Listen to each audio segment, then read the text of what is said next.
అధ్యక్ష, రెవెన్యూ డివిజన్ల మీద అవకాశం ఇచ్చినందుకు ధన్యవాదాలు తెలియజేస్తూ, తెలంగాణ రాష్ట్రం ఏర్పడేటప్పటికీ మన రాష్ట్రంలో 42 డివిజన్లు రెవెన్యూ డివిజన్లు ఏర్పడినప్పుడు గత ప్రభుత్వం 76 పెంచింది. కానీ రెవెన్యూ డివిజన్ల ఏర్పాటు శాస్త్రీయబద్ధంగా జరగలేదు. అధ్యక్ష, రెవెన్యూ డివిజన్ ఏర్పడాలంటే జనాభా, విస్తీర్ణం, పరిపాలన సౌలభ్యం కోసం రెవెన్యూ డివిజన్ ఏర్పడాలి అధ్యక్ష.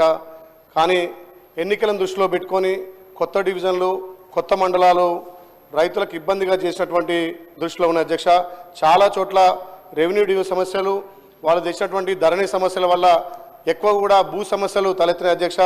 అందుకోసమే అన్ని చోట్ల కూడా రెవెన్యూ డివిజన్ కావాలని చెప్పి డిమాండ్ ఉంది అధ్యక్ష.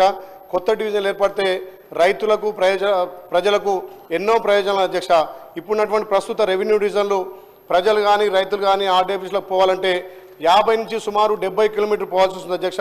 మా యాదాద్రి భువనగిరి జిల్లాలో 17 మండలాలు ఉన్నాయి అధ్యక్ష. 17 మండలాలకు గాను 2 రెవెన్యూ డివిజన్లు ఉన్నాయి. మా ఆలేరు గత 20 సంవత్సరాలుగా రెవెన్యూ డివిజన్ కావాలని ఎన్నో పోరాటాలు, ఎన్నో ఉద్యమాలు చేసినా అక్కడ రెవెన్యూ డివిజన్కు ఆలేరు అనుకూలంగా ఉన్నా దాని గత ప్రభుత్వం పట్టించుకోలేదు అధ్యక్ష. ఇప్పుడైనా మన ప్రజాపాలన గౌరవ ముఖ్యమంత్రి చొరవతోటి మా రెవెన్యూ శాఖ మంత్రులు మా పెద్దన్న పొంగులేటి శ్రీధర్ ఆధ్వర్యంలో ఆలేరును రెవెన్యూ డివిజన్ చేయాలి అధ్యక్ష.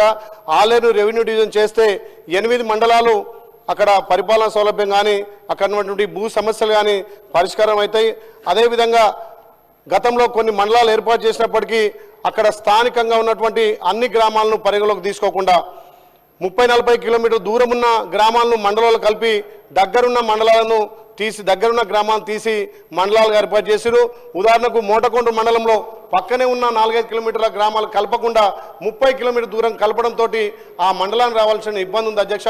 గత 20 సంవత్సరాలుగా రాజాపేట పెద్ద మండలం, దాంట్లో రఘునాథపురం మండలంగా కావాల్సినటువంటి అర్హతలు అన్నీ ఉన్నా కానీ ఆ రఘునాథపురాన్ని మండలంగా ఏర్పాటు చేయాలి అధ్యక్ష. ఇప్పుడున్న మన ప్రజాప్రభుత్వంలో గౌరవ ముఖ్యమంత్రి సహకారం, ఇక్కడ రెవెన్యూ మంత్రి సహకారంతో రాజపేటలోని రఘునాథపురాన్ని మండలం చేస్తే అక్కడ పరిపాలన సౌలభ్యం కూడా జరుగుతుంది అధ్యక్ష. ఈ రెవెన్యూ డివిజన్లు చాలా అస్తవ్యస్తంగా ఉన్నాయి.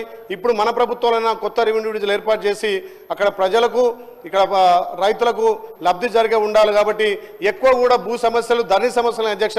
ఆ ధరణి సమస్యల వల్ల రోజు రైతులు ఇక్కడ ఆర్డీఓ ఆఫీసులకు తిరగాల్సిన అవసరం ఉంది. కాబట్టి మన ప్రభుత్వం తీసుకున్నటువంటి ఈ ధరణిని ప్లేస్లో భూమాతగా చేసినందుకు నిజంగా ప్రభుత్వానికి ప్రత్యేకంగా ధన్యవాదాలు. రెవెన్యూ మినిస్టర్ కూడా దీన్ని చొరవ చూపి ఈ ధరణి సమస్యలకు తొందరనే చరమగీతం పాడినందుకు కూడా ప్రభుత్వానికి ప్రత్యేకంగా ధన్యవాదాలు తెలుస్తూ మా ఆలేరును రెవెన్యూ డివిజన్గా చేయాలని చెప్పి మీ ద్వారా విజ్ఞప్తి చేస్తూ, అదేవిధంగా రాజపేటలోని రఘునాథపురాన్ని మండలంగా చేయాల్సిందిగా విజ్ఞప్తి చేస్తూ అధ్యక్ష, ధన్యవాదాలు. గౌరవ సభ్యులు శ్రీ